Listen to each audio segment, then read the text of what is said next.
Hey guys, it's me, Unicorn Conspiracy. We're back with some Seduce Me. Not feeling much of anything today, so maybe some of the silly writing and romance and stuff will do something to my mood in general. So let's get it in play. I also burned my finger not too long ago and it still kind of hurts. What just happened was me and Damien made out for a while. I fainted because he took all my energy. He left me a sweet little note, or whatever, with like a pencil or something. I slept all day. The boys made me dinner.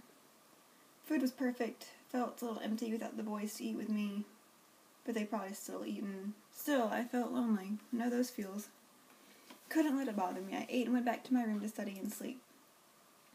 Surprisingly, I felt good going to bed that night. I felt like I could have a peaceful sleep after the previous rough nights I had. I felt good. I drifted to sleep and woke up almost flawlessly that next morning. No grogginess, no aches, perfectly energized and bright-eyed. How long has it been since I got that much good sleep? I woke up 10 minutes before my alarm. I'm probably going to start cutting out some of the not dialogue, but like the part where it's just me thinking and observing, because it's wordy and unnecessary and boring. So I apologize. Taking creative license here. Well, hey, I must be lucky today. Karma owed me some luck. After all, I had gone through it in merely a handful of days. I deserved it.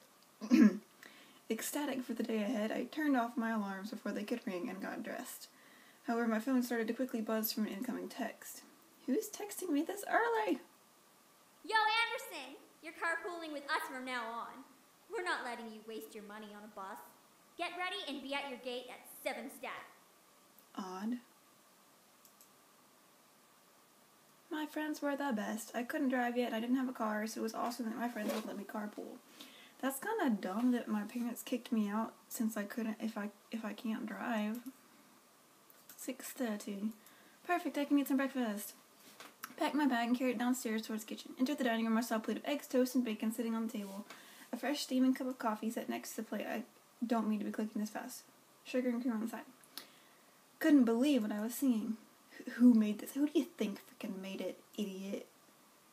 Small red note caught my attention. Have a good day, yours. I could tell it was from one of the boys. Maybe it was from him? The food was so delicious I devoured every amazing bite, so only one of the boys made me breakfast. Time to go. I quickly rushed to the doors, checking myself in the passing mirror. That is not proper. Okay, I wasn't wanting to impress anyone, but I still needed to look decent. Before I could reach the handle of the door, however, someone took my hand. Huh? Hey, Damien. He was holding my hand back with a concerned frown on his face. My name. Your name? My true name isn't Damien. I want you to know my real name if something were to happen. His true name? What did he mean? Why was he telling me this now? Damien gently pulled me to him and leaned close to whisper in my ear. My name is Esrol. Ooh, that's pretty. I could feel it lock into my memory. Something in my head would make sure I would never forget it. Damien pulled away and stared at me, despite still carrying the worry in his eyes. If you are in any danger, call my name. I promise I'll come and help you.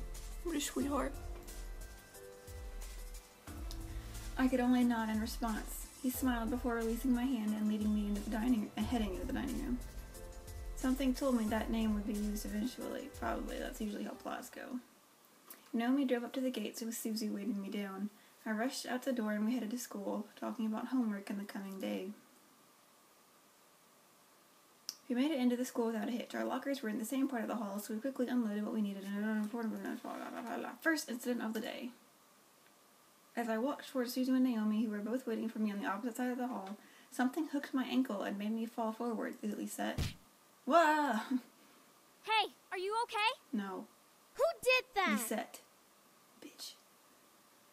Gaggle of girls. Lisette had a look of complete innocence, while the girls around her giggled like no tomorrow. Why, you little... you! There ain't Don't! nothing little about her. I felt a giant fire of anger burn in my stomach as I stared at Lisette. Today was not the only time this had happened to me. However, it was now clear who was behind these incidents. Was it not clear before?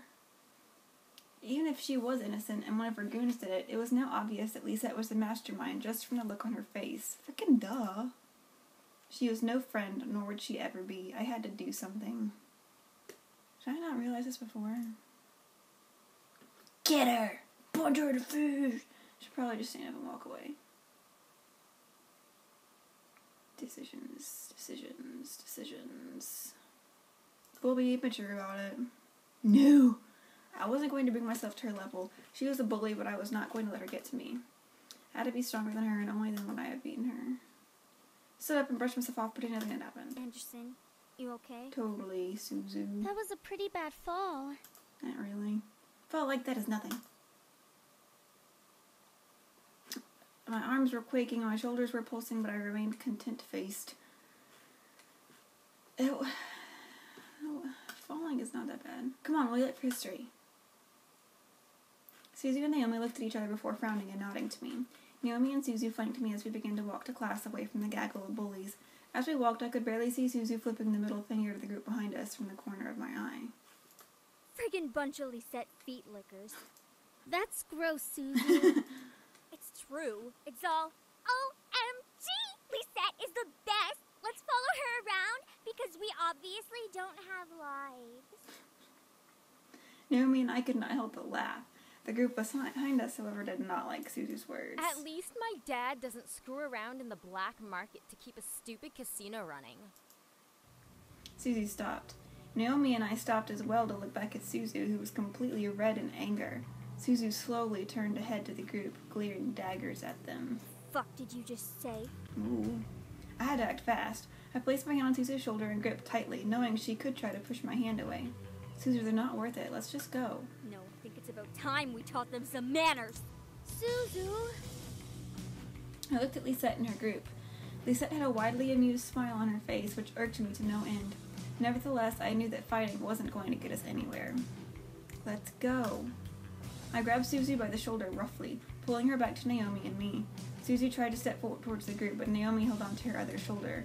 We held on to Suzu, who fought against our hands as we marched to class. Surprisingly, the rest of the school day went off without an incident. I went to my class, I had lunch, and was anxious to get home. I felt my phone vibrate in my pocket. A text from Dad? I'll be picking you up today. Make sure you're ready to go when I get there. From school. That's a surprise. Quickly head back to my thing before Hey, are you ready to go? Actually, my dad's picking me up. Really? Okay, I guess that kind of makes sense. We'll drive home together next time. Tell your dad that we've got you covered from now on. Yeah. Something didn't seem right. My dad texted me to say this. Why was he going to pick me up? Had I done something wrong? I didn't know. We waved goodbye before heading off to the usual spot where my dad picks me up. I took the time to listen to my music while I waited. I needed to go to another Rise of the Phoenix concert. Eventually, I played the entire album with no one showing up. What the heck, Dad's never late, especially not this late.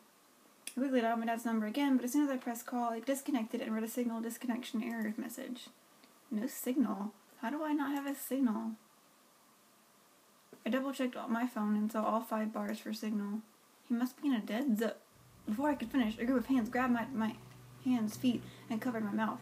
I screamed, and the hand that opened my mouth struggled to pull away from the hands grabbing in my limbs. I felt disgusting and scary, feeling their hands on me. I needed it to stop. Hey! Don't dirty up Malix's prey. Okay. The voice, which sent a fearful shiver down my spine, whispered into my ear. You're coming with me, Miss Anderson. I couldn't fathom what was happening, but before I knew it, I was blindfolded and my limbs were quickly tied up. I felt myself being carried somewhere and was shoved into something that echoed the interior of a bus or a van. The doors closed and off I was taken, unsure of where I was going and why. I feel like I'm becoming a very big English snob, but this writing is just getting to me. All I knew was that I was in trouble. Plus that I've been kidnapped. I feel like that would be an obvious thing to assume. Felt numb to a place I didn't know of. I couldn't even move my lips to scream. Blah, blah, blah. However, the wrap around my eyes was eventually removed and my bonds were cut. Took a while at a warehouse surrounded by devils, including Malix, who was smirking at me. What? Powa? Mars? Sugar? Hut? Smoochy? Barbecue? Drink me? Drink me? Some charming graffiti right there. Nicely done! I'm sure those little shits will come running to find you when they realize you didn't return to your precious little mansion. They'll search everywhere. Probs. Malix walked over and set the barrel of his gun against the skin between my eyes. It'll be so funny when they find your dead body instead. Hilarious. I could call Damien, but then he would get in trouble. We don't want Damien to get beat up just yet. We could fight, because we know Taekwondo. Or we could wait. Let's fight. I will. What are you whimpering? Are you praying that the boys will come and save you? Snapping up to one leg and sweeping my foot across Malix's face. Yeah! Malix flew to the side and rolled, rubbing his cheek in complete shock. I could feel Eris step... Eris? We didn't even... Who the heck is that? Making me look at Malix and shake my foot out from the hit. Hopped up and growled at me, obviously surprised, but irritated beyond belief. You little bitch! You think you're tough, huh? Well, I'll show you your place! Come here! No. Charged me, dropping the gun that would never hurt me to the floor and What? However, I quickly crouched down and swept my leg in front of me, knocking Malix down once again. I rolled back from the fallen devil and glared as I rolled back up to my feet. Why did the incubi get beat up by him if I can beat him up so easily? Just because I'm a human doesn't mean I can't kick your ass. I placed my hands in front of me before sliding over to Malix and slamming the tip of my foot in his head. One of the devils around us tried to step in, but Eris held out her arm, stopping them. No! Stay out of it! Let Malix deal with it! Why do they all sound so angry? As I was away from the fight, watchers was us. I continued to kick at Malix, who tried to block my kick with his arms. I brought a foot up before slamming it down into Malix's chest. I definitely hurt River too quick at the impact of his breath. What I didn't expect was him grabbing my leg and pulling it out from under me. Fell to the ground. Oof. Pain shot up my arms and through my body. At the impact, my body fell out of the ground. I tried to put Robert to reinforce me to stay down. Malix took a chance and rolled up and hit me down, glaring and smirking down at me evilly. So I tried to get him off. The futility of the situation dawned on me. I was fighting a devil. I was just a human. I wasn't magical, nor was I special. But he can't use your magic against you, remember? I wasn't going to beat him. Well, if you think like that, of course you won't. It's useless, woman. You're as good as dead. Bet you regret trying to fight me in the first place now. Fear began to consume me. Oh, for the love of God, please someone find me. I prayed. I hoped that I wouldn't have to keep fighting. I was becoming desperate. You barely even tried. You're not even a man. You're a puny woman. Coming. Misogyny!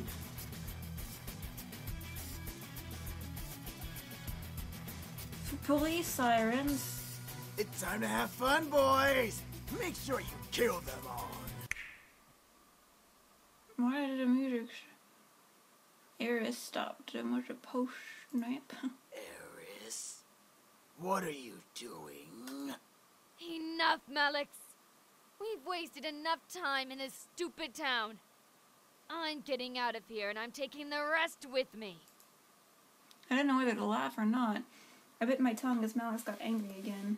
Like hell you are. Boys, do as I say, or else. None of the boys moved. Eris snapped her fingers again, causing the boys to rush back past her and out another way from the warehouse. Malix, it's over. You can't even beat a human girl. You're losing your powers. Lower devils only follow higher-ups that actually have power. Shut your mouth! Malix summoned his gun to his hand and shot multiple times at Eris, who somehow managed to teleport away from the shooting line and reappear by us. She shook her head, letting out a sigh before grabbing Malix by the neck and pulling him off of me. Malix started to choke as Eris stared coldly at him. All this for a bunch of pretty boys. Human, I suggest heading home to your pretty boys. You don't want to get involved in a supernatural investigation. It's a pain in the ass. Okay. You really think women are weak? Let me fix that, sweetie. And with that, they vanished. As I was left alone, the police siren stopped. I looked over to the open passage to see the incubi with a large police siren megaphone staring at me in surprise. Where is he? I swear I'm gonna... He's gone. Eris took him and left. They won't be coming back. It was all so surreal. I was helped by a devil, but I quickly shook off the feeling. I was alive, and that was all that mattered. I fought to stay alive, and there I was. The boys tried to question me, but James cleared his throat, catching the attention of his brothers and me. Let's just get you home, miss. There's nothing more to see. Where are they? Why can't I see them? It was over. Malix was gone, and the boys were finally safe. A wave of relief ran through my body at the thought of never having to deal with that group again. At the same time, a pang of realization hit the back of my mind. The boys were only going to stay until after Malix was defeated. That was our deal. As we approached home, I could feel something heavy way down in my heart. It was late, but the boys led me inside and turned on the lights in the lobby. Finally, we can relax. It will be good to have some rest without devils breathing down our necks. Ugh, I'm just tired. Can I hit the hay early? I think some sleep would be good for all of us. Didn't even do anything. I looked to Damien, knowing he could read my mind, and frowned. I didn't want him to know about my thoughts on the situation. Yeah, bed sounds good. I wanted to just end tonight. Too much had happened, and I felt dizzy just trying to figure it out. However, Damien spoke up, stopping all of us from moving. Should we be gone in the morning? The air became still with tension. The realization of the situation hit the boys like a wave, forcing them to turn to me in curiosity. They had remembered their deal, and were now waiting to decide their fate. I gulped, face to face with the reality of the situation. The boys were leaving it up to me. They looked like they were willing to accept whatever I had demanded. They've only been here a week, one weekend. It was only fair, though, after all that had happened. I looked at Damien, feeling my heart flutter in my chest. I didn't want him to leave, but would he ask to stay? I hoped that he would say no and ask me to stay longer.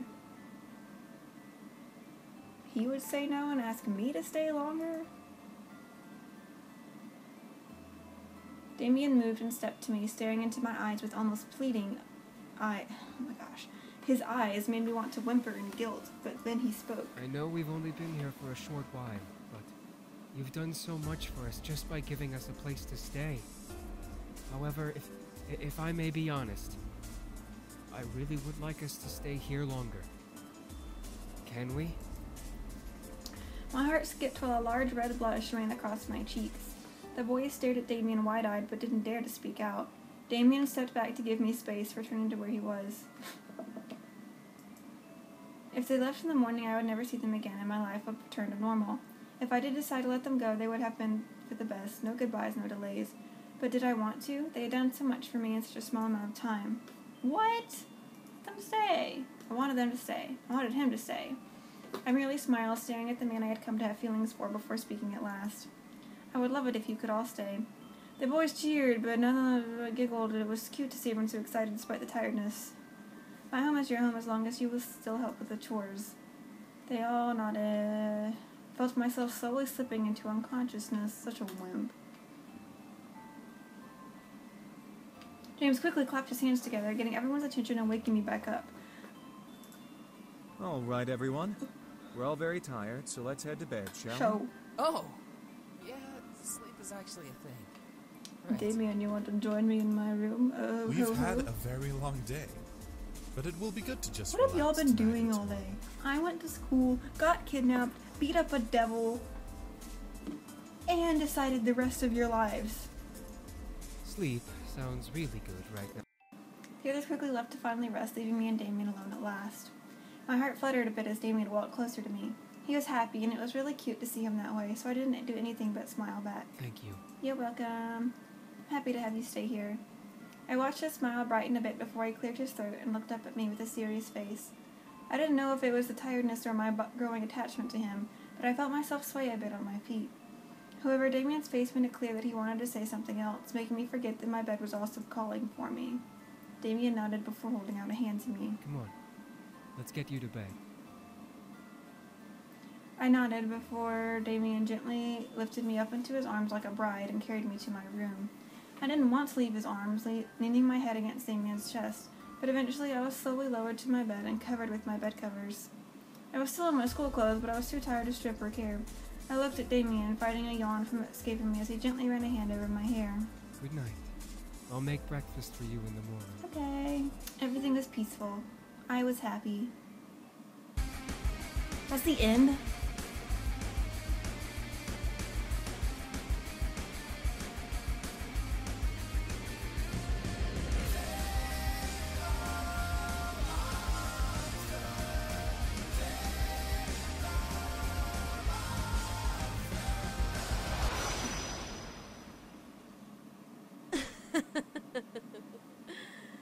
You are an interesting creature. Thank you.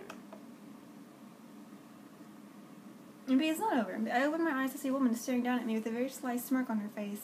I opened my mouth to scream in fright, but a hand quickly covered my mouth. No screaming now.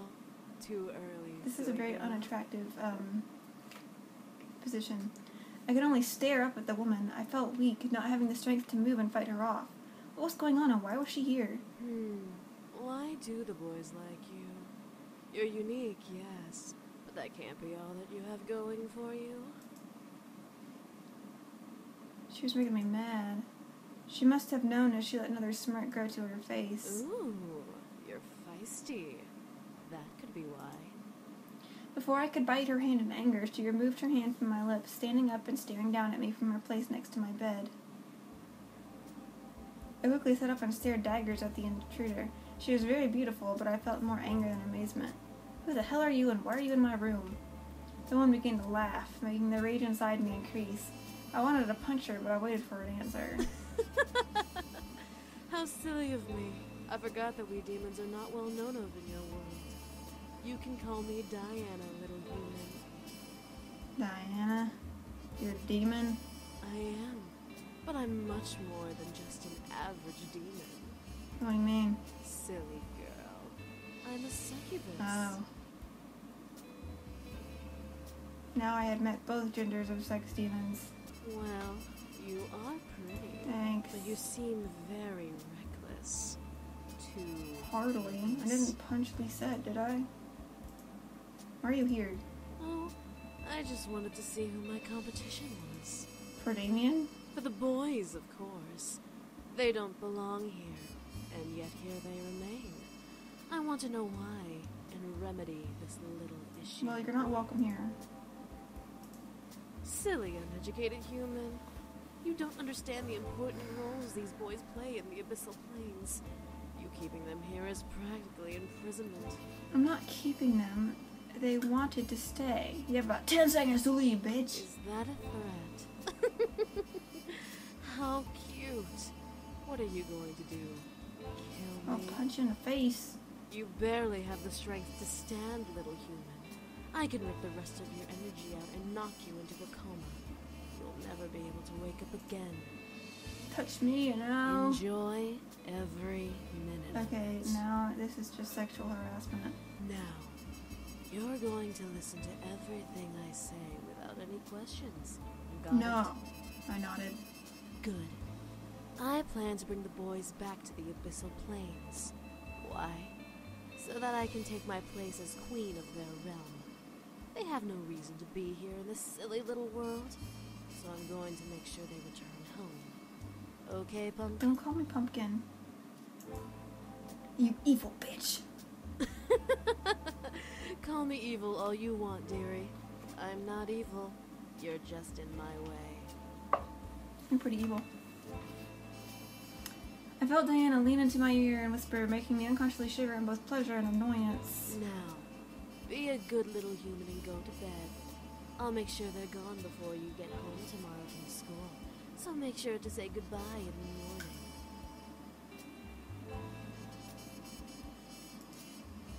I'll get you. Oh, please do. All of a sudden her voice deepened and became cold and demonic, sending a violent, scared shiver down my spine. Her red eyes practically illuminated in the darkness of my room as she glared at me. Give me a reason to make your life a living hell. I gritted my teeth, trying to fight back against the hold on me. She couldn't have been that tough. She needed energy to survive, right? I was sure she couldn't have had enough to hold me down forever. Diana laughed and returned to normal. Oh, and make sure you don't tell the boys I was here. I want my visit to be a surprise. Why would I do anything you told me to? What's stopping me? You must not care about your friends and family as much as you care for the Oh, boys. you jerk. Let's just say that if you tell the boys about me, I'll make sure that no one will care for you, and you'll be all alone in this little house until the day you die.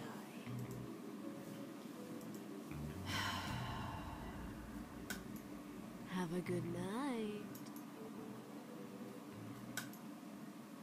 Couldn't believe it. Like, one problem, I had another. Instead of a crazy psycho devil who wanted to kill me and the boys, I had a succubus who wanted to ruin my life and take the boys away. Could my life get any worse? Probably. I wasn't gonna let her win. She's not as powerful as she looks. I know it. I had to mentally confirm it. She wasn't gonna win. The boys wanted to stay with me. I let her aside, closing my eyes, but from my plan of action, no matter what she was gonna do, I was gonna beat her. Eventually, the morning arrived and the sun screamed at me to get up. I spat and I woke up my alarm once again, which was nice. Alright, I'm ending that episode here. I was worried that was the end for a minute, and I was like, oh, what the crap? But then it wasn't, so it's all good. I don't eat the rice. I have some lemonade. As always, all my love to you guys. Oh, Palmer's love as well. I'll see you guys later. Bye.